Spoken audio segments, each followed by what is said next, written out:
Hello everyone, and welcome to another Arthritis Help session where you learn to move differently so you can feel better. I'm Dr. David Sofer, physical therapist, and today we're going to continue talking about how to manage your balance. If you didn't watch last week's video, I really strongly urge you to do so. You will learn how to do a self-balance assessment and learn all about the anatomy and physiology of balance. So if you want to know more about balance, look at last week's episode. But today we're going to be doing exercises on how to improve dynamic balance and how to feel more comfortable shifting your body weight over your feet.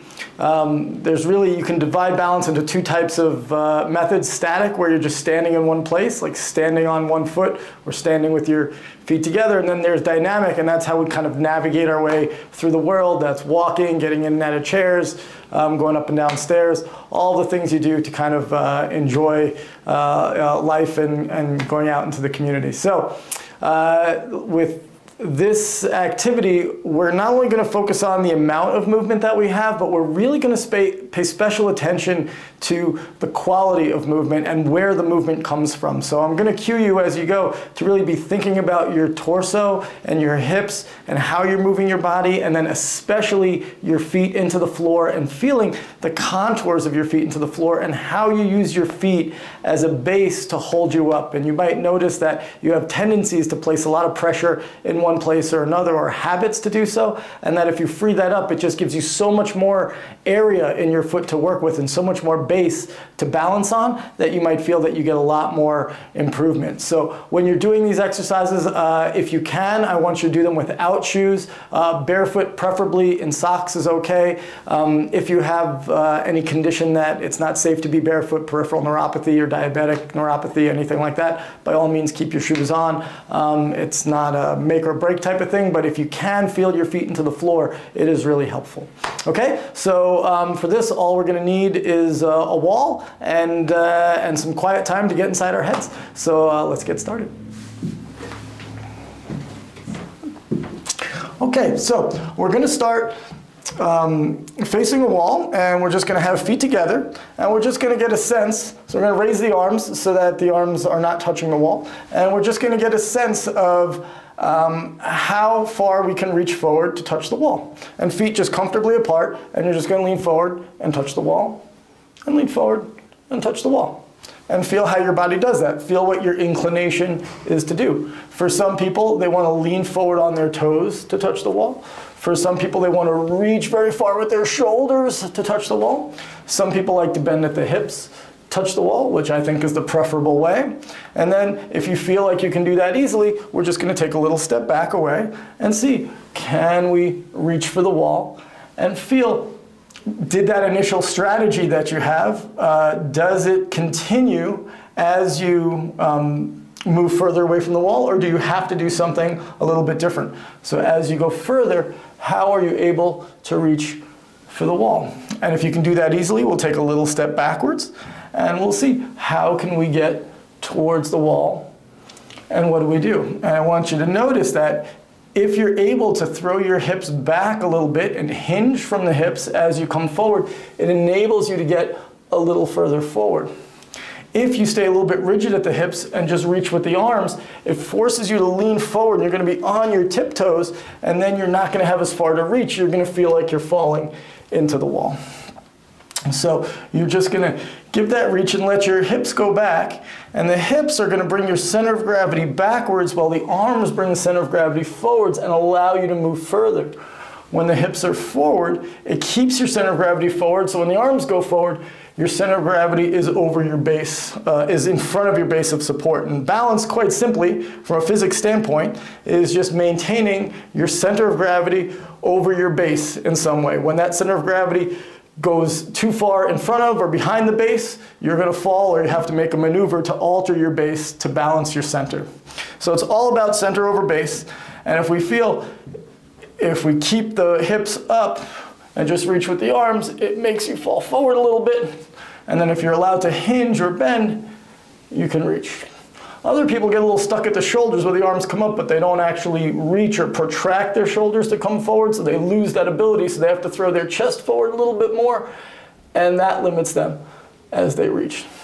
So just see what you can do as you reach and feel your feet into the floor and feel that you can kind of keep the weight almost center as you go down, and then just at the end there's a little bit of reach forward onto the toes to get there. Of course, as you're doing this with any balance activity, safety first, safety, safety, safety. So make sure that you're comfortable to the wall. If you need something along the side to support yourself, don't do anything that's going to compromise your safety or put you at risk for falls. Rule number one, you know what rule number one is. Rule number one, always be kind to yourself, okay? Protect yourself, don't work through any pain, and be kind to yourself with your thoughts as well. If something is difficult for you, it's just an opportunity to improve. It is not a reflection of your character, okay? So we're just gonna reach forward and see what we can do. Great, now that we have a sense of that, we're gonna keep our feet right where they are, and we're just gonna bring one foot backwards in space. So we're gonna keep that front foot right where we were before, and now we're gonna see how well can we shift the weight from the back foot onto the front foot as we reach forward to the wall. And let's see what happens. And this, for me, is fascinating, okay? Because when we're shifting forward, it's a whole nother strategy. The body has to figure out a whole nother set of obstacles to overcome as we go from back foot to front foot. And so commonly what people like to do when they go over that front foot is really lunge that knee very far over the toe, right? But what that does is that brings center of gravity forward in front of the base, so it actually limits your ability to reach. You can bring that knee forward to a point, but then the hips have to start to translate backwards in space to keep your center aligned over your base so you can reach forward and touch the wall. So when you're coming forward, it's not about how far forward the knee can bend to bring your arms forward, but it's how far you can extend your body while maintaining balance, center over base of support. And so finding that ability to hinge at the hips as you reach forward is paramount for this balance and really good for strength of the legs, strength of the glutes, the butt muscles, and balance over your foot. So I know it's balance exercise, but I'm gonna sneak a little strength in there on you. Sorry, that's the way it's gonna be. So as you're going, we're thinking about that hip position and thinking that the knee and the hip, that the knee doesn't go too far over the toes, that you can see your toes, and that the hip translates backwards in space as the hands reach forward so you can touch the wall and then come up. And me, I always like contrast. It's good for learning. Let's do one the wrong way, not the wrong way, but the other way where the knee bends forward, the hips stay, and notice that it's harder. My toes are working so hard right now to hold me up, right? To do that, because once I shift that center of gravity back, now I have balance over my foot again, okay? So you want to feel the weight shift from back foot onto front foot, and then you want to feel it stay on the heel and into the arch, but not drive so far forward into the toes that they're clenched and they're pressing into the floor so hard. Your foot should be soft and supple and easy and spread out, and allowing your toes and allowing your foot to make nice, flat, comfortable contact with the ground as you reach forward and come through. Good. Okay, now we're going to bring the back foot back in line with the other foot, right? So they're on the same line, and we're going to bring the other foot back. And we're going to see, do we have the same ability to reach between one leg and the other leg? And we might find that we are vastly asymmetrical this way. Many of us are. So from here, reach forward. And is it easier for you to reach the wall, or is it tougher for you to reach the wall? Or is it about the same, right? Symmetry is okay too. Feel how you reach forward, and don't try to change anything. Just see what your first choice or natural inclination is to do. Okay? And then I want you to get a sense of, are you allowing the hips to move backwards in space and hinge as you reach forward with the arms? Are you able to maintain center of gravity over more the center of your foot than the front of your foot? All right, or do you let that knee drive very far forward as you reach? If you're somebody who likes to drive the knee forward, you're not alone, but that puts a lot of stress on the knee joint, on the knee tendon, and on the kneecap, or the undersurface of the kneecap. So tendinitis or arthritis of the knee and kneecap can be progressed or exacerbated by folks who really like to drive that knee over toe, and it also makes you less balanced and gives you less ability to move and reach. The further you can reach, the more balance you're said to have because you have a greater sphere of movement. Okay? So thinking about your foot, shifting the weight forward, back foot to front foot, keeping the weight on the heel or in the center of your foot on the arch, and allowing the butt to travel backwards in space as the knee stays pretty up and down, not too far forward. It can lunge a little bit, and the arms come forward as you reach. And again, making sure that you're allowed to round through the chest and reach the arms, all those things as you come forward. Whew, getting a little bit of work out of this leg. And so we did double and then single. So that's one plane of motion reaching forward. And now we're going to think about how can we reach sideways. So we're just going to stand by the wall, arms distance, just like this. And then from here, we're going to take a little side step away, and we're going to feel how do we reach, or how can we reach toward the wall, and start easy. Don't start with your hardest, longest reach, right? You're trying to impress somebody with how far you can reach off to the side, right? Just start easy and see what your body's, that's even too far for me, see what your body's inclination is to do. Right? Get a sense for how your body likes to move. Does your weight shift one way or the other way? Does your torso bend in order to allow you to do this? Okay? You want to find this fluidity and ease of the torso. We've talked about in other videos kind of working on that side-to-side torso movement. So can you bend down from the right side or the near side to the wall and open up on the far side to allow you to reach by bending the torso, but keeping a little bit of that base center over the base. If your torso is rigid, all you can do is shift, and then you're on the outside of your foot, and you're falling. There's no chance. If you can be limber in that torso, we can find a way to move. You're going to feel that the hips need a little bit to shift a little bit to the left, but not so far to the left that the weight is on the left foot.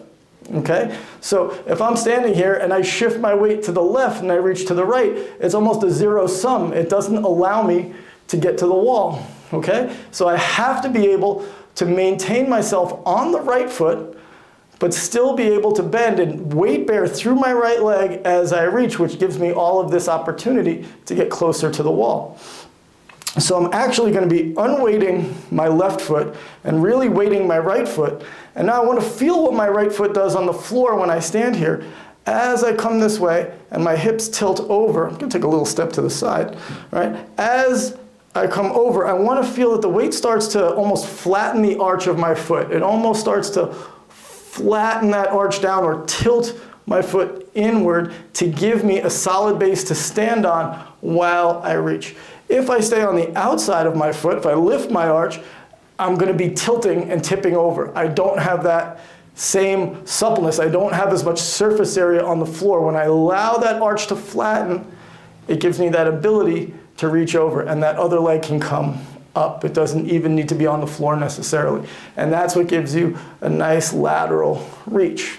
Okay? So you want to feel how much ability do we have to move from the torso and from where, right? That ability to side bend from the spine, open the ribs on the outside, close the ribs on the inside. Can we do that and shift weight onto the near stance leg and then let the foot be so soft that we're not holding it rigid on the outside of the foot, but allowing it to be supple, flatten into the floor as we reach, that allows us to reach and get to the floor. And then the return, of course, the return, we can't forget the return, right? Returning is half of the exercise, so don't just bounce and bounce back. As we return, can we get that center of gravity to, again, line up over the base and then come to the other foot? Okay, that was good. We got 2 feet, so I'm going to flip around and we're going to try the same thing. So we're going to watch from the back this time. Now my left foot is near the wall, my right foot is away, and I'm just going to stay close. I'm going to see what does my body do naturally. What's my natural inclination? And I find for me, my first thought is to actually keep my left side of the ribs open and reach without leaning into it. It's hard for me to tilt my torso, for me personally, to tilt my torso this way to reach. I feel my inclination is to side shift, which is a good strategy for short distance, but once I get far away and I want to go long distance, I run out of room real quick. So I'm going to have to learn how to tilt my upper torso to help me get to the wall and then come back. And when I allow myself to tilt from the upper torso, it's a lot simpler to find the wall and come back. When I don't allow that to happen, I get stuck right about here. So this is what's challenging for me. You have to look at what's challenging for you and determine where you need to open up, where you need to move. So feel how your body can move. Feel how you can tilt from the torso over as you reach. Then you're going to feel that the weight shifts off of the outside foot, in my case the right foot, and onto the inside foot, the left foot, so that way I can make that shift over and I have that nice longer reach. In order to do that, I need to soften my left foot, and I need to stay not on the outside ridge of the foot, but I need to flatten down into that inside arch. So as I shift, softening through the torso, reaching forward, soft left foot, which my foot doesn't like to do so much, so I have to will it into bending. What I really want to do is bend my knee, which is okay too, but it's a little bit of a cheat to avoid getting that mobility through my foot.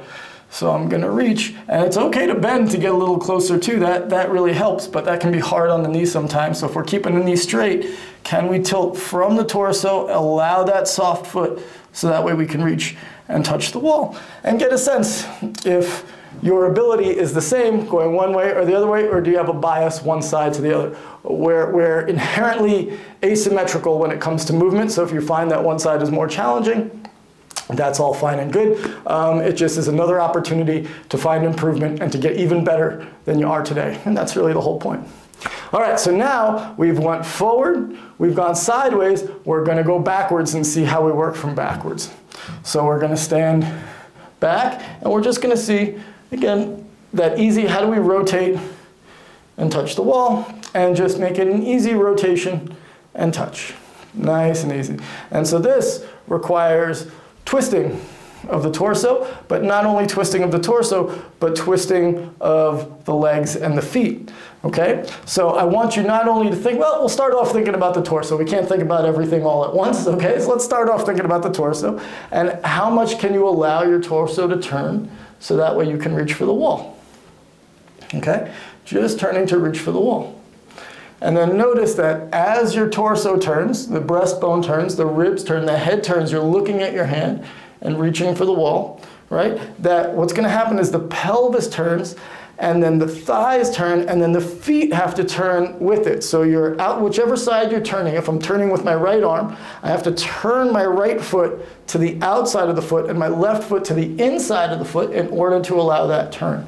If I just hold my feet, I'm going to hold my feet in the opposite and try to turn, it locks my pelvis and locks my torso and makes this much harder. So we're going to think about being supple and soft in those feet and feeling that we can allow, even if I start from the feet, if I think about taking my left foot and flattening the arch and my right foot and raising the arch going to the outside of my right foot, I'll feel that it just naturally starts to turn my pelvis, which just frees me up to be able to move from the pelvis to the torso into the wall.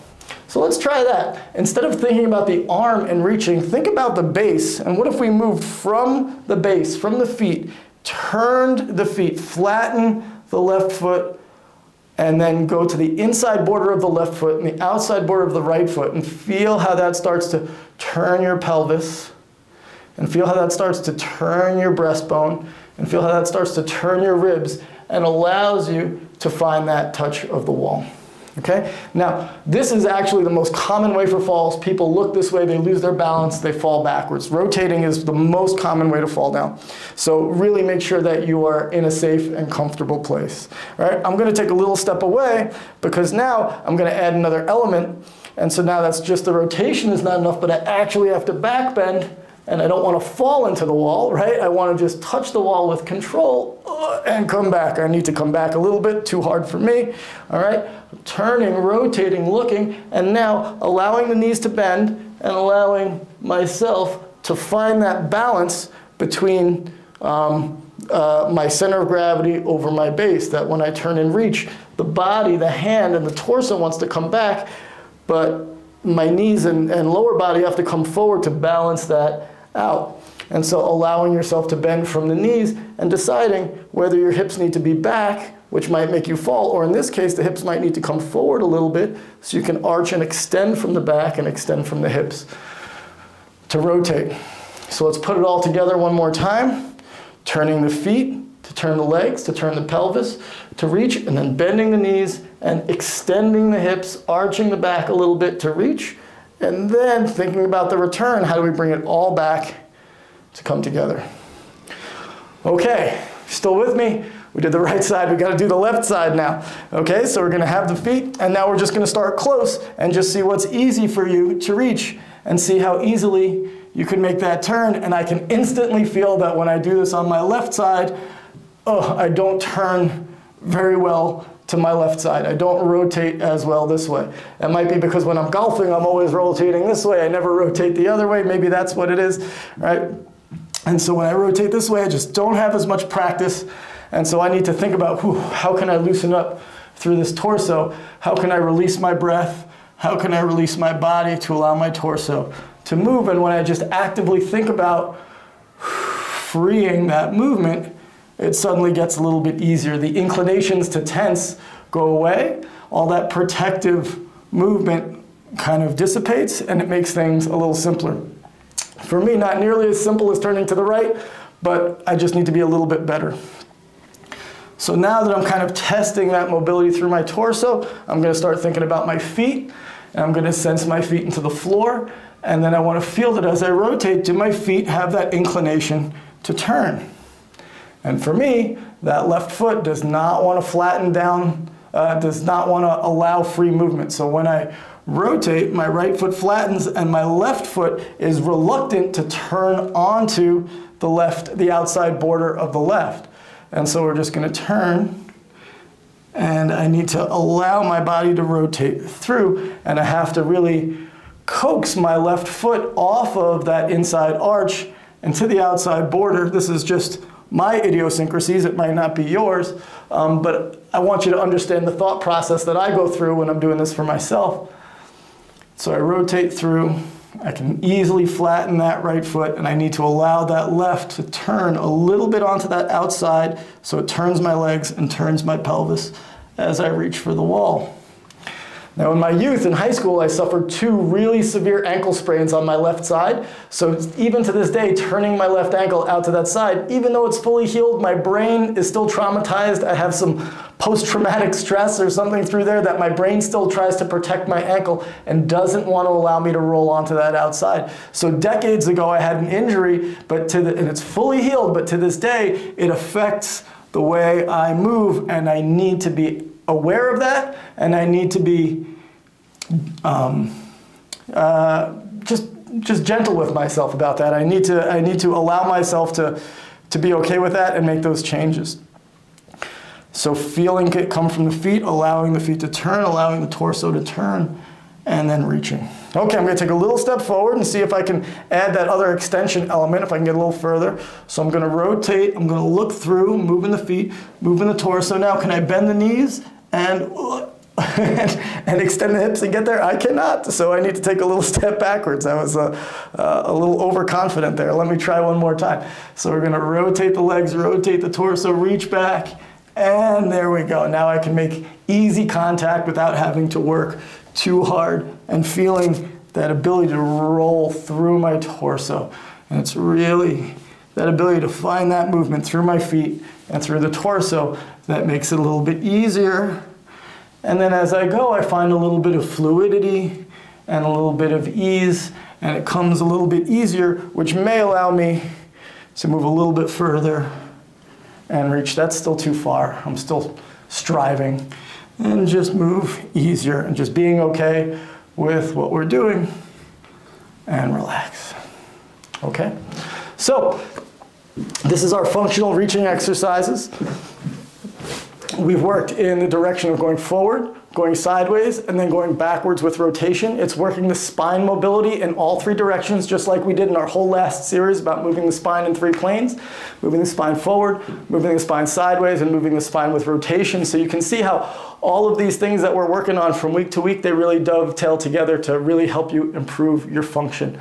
I hope you've really realized how everything works together from the brain all the way down to the body and then into the feet, into the surface to kind of alternate how we move and control balance, and then even for me, how injuries from decades ago can really frame the way my body moves itself today.